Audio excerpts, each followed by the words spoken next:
Hello friends, வணக்கம். வாங்க இன்றைக்கி நம்ம கருவாடு தொக்கு எப்படி செய்யறதுன்னு பார்க்கலாம். அதுக்கு என்னென்ன பொருட்கள் தேவைன்னு பார்க்கலாம். கருவாடு, ஒரு 4 வெங்காயம், 4 தக்காளி, பூண்டு, கருவேப்பிலை, இவ்வளோ தான் ஃப்ரெண்ட்ஸ் இதுக்கு தேவை. ஒரு வானல் வச்சுட்டு அடுப்பில் நம்ம எண்ணெய் ஒரு 4 ஸ்பூன் ஊற்றிட்டு பூண்டு நல்லா ஒரு 20 பல் பூண்டு போட்டுடணும். 20 பல் பூண்டு போட்டுட்டு அது வதங்கின உடனே நம்ம கொஞ்சம் வெங்காயம், கருவேப்பிலை போட்டுட்டு இதுவும் நல்லா வதங்கணும். வெங்காயம் நல்லா வதங்கின பிறகு தான் நம்ம தக்காளி சேர்க்கணும். வெங்காயம் வதங்கிறதுக்கு முன்னாடி தக்காளி சேர்க்கக்கூடாது. வெங்காயம் வதங்கிறதுக்கு கொஞ்சமாக நம்ம சால்ட்டு சேர்த்துட்டு நல்லா வெங்காயம் இந்த அளவுக்கு வதங்கணும். வெங்காயம் நல்லா இந்த அளவுக்கு வதங்கின பிறகு தக்காளி கொஞ்சம் பேஸ்ட்டாகவும் கொஞ்சம் நறுக்கியும் போடணும். தொக்கு நல்லா சுருண்டு வரும்.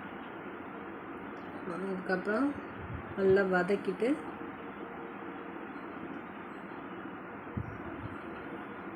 இந்த ஸ்டேஜில் கொஞ்சம் நம்ம மிளகாப்பொடி, மஞ்சள் தூள் போட்டுட்டு நல்லா எண்ணெயிலே ஒரு 2 நிமிஷம் வதக்கிட்டு அதுக்கப்புறம் தண்ணி ஊற்றிடணும். தண்ணி ஊற்றிட்டு நல்லா தொக்கு ஒரு 5 நிமிஷம் நல்லா சுருண்டு வரணும். சுருண்டு வந்த பிறகு நம்ம கருவாடு நல்லா சுடுதண்ணி ஊற்றி அலசி வச்சுக்கணும். ஒரு 3-4 முறை அலசி வச்சிட்டோம்னா அதில் இருக்கிற உப்பு போயிடும்.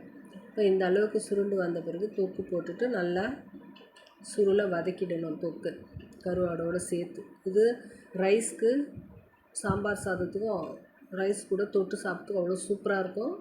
தொக்கு சாதத்துலேயே பிசைஞ்சிக்கலாம். வீடியோ பிடிச்சிருந்தால் லைக் பண்ணுங்கள், ஷேர் பண்ணுங்கள். பாய்.